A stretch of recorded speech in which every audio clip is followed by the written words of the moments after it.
Hey, Drew, I hear you wanted to hear my thoughts on the Bison camper. Hey, bud. Yeah, so everybody's been asking your opinion. You've been talking, you're exhausted. So we're gonna do some more. So obviously we saw your response rolling out in your last few videos, but figured we'd get a little something to put on our page and see what you thought. So what do you think? I can't even put it into words. I love it. It's perfect. We just want to hang out in there. There's so much space in there. It really doesn't look like it from the outside, or you know, some videos or pictures it looks bigger or smaller, but it's so cozy in there. And I can't wait to get the interior built out by you guys. The U-shaped dinette. We'll have a big table, but I love the thick walls. It's so well insulated. Yesterday it was really chilly at the show, and we hopped in here and it was so much warmer in there. No heater on or anything, just being well insulated. The vinyl I'm super impressed with too. Super thick, like with the thin Insulated in there, and then the Sunbrella material, and the windows that you guys made for me for this thing. The Velcro, the ripaways. The 360. The 360, huge windows, anti-mold on the vinyl, like the Dodge Mahal vinyl molded, and I'm just so stoked with the pop top and the new pop top system too. Oh yeah. I love it, man. Well, cool. Well, you know, we were excited to do this, and you know, we tried out a few new things, like you mentioned, the scissorless with the 12-volt actuators.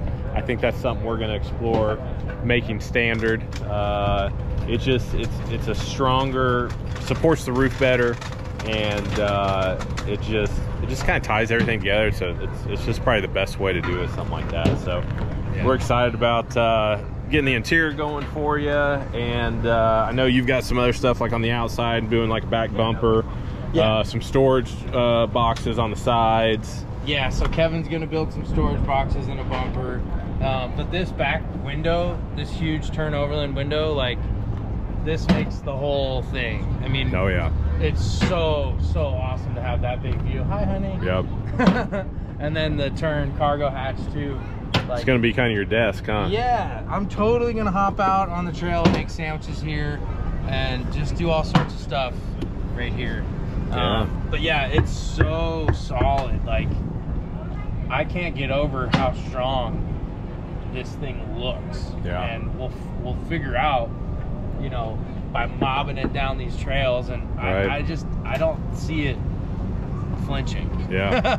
When we talked about the weight of it too, we didn't get a chance to weigh it, but I'm estimating it's right around the 500 mark, and we think it's really close to, you know, when you had to bed it on it with the rack and the deal. We had to use a forklift when we pulled that off at the original shop, and you know, like you've been saying, a couple guys were able to lift the back up, put bolts in and stuff. So I was impressed. The thing didn't hardly sag at all when we put it on. You said it's cruising great down the highway to get here, and it works really, it feels really good on the road. You can barely feel it.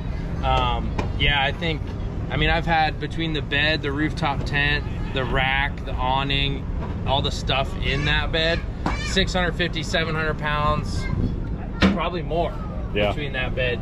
There's no way that this camper weighs more than that. There's no way that it weighs more than it has in the past, which is, I mean, just blows me away. And keeping the systems all in the back seat, the Red Arc, the Dakota Lithiums, the Dometic fridge on the Goose Gear seat fleet, like keeping that all back here has definitely allowed us to free up space and weight in the camper.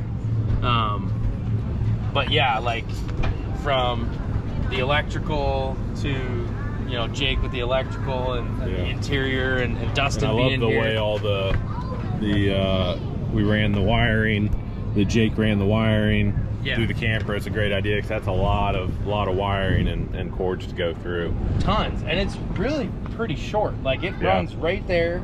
The batteries are right there, and then everything comes up right in there. It was neat to see the camper install. The cords were a big thing that you know, Jake was making sure was good. The fuel fill just fit right in here, and I just couldn't be happier, man. This thing is exactly what I had pictured in my head. And it's even better to see it in person, and actually to be inside of it and feel comfortable and like it's enough space is just the best feeling in the world. So Yeah, I just can't wait to get out camping in it, get the interior built, and live full time in it as home. So if you guys want to see any more, obviously you can get on Phil's channel, his YouTube channel. There's going to be probably every video for quite a while from here on out. It's going to have this in it, and we're excited to see what he does with it and finish out the interior build. Yeah. Yeah. Well, thank you guys. You built me one hell of a camper, and I couldn't be happier. I really don't think any other company would be up to the task of building this. So it was fun. I appreciate you guys. It was fun. Yeah, it's done, and it'd be cool to see what you end up doing with the wrap. And but you know, for the time being, this will be temporary on here until you get a cool wrap going. So stoked. We'll see you guys later. If you're down to mob, you are.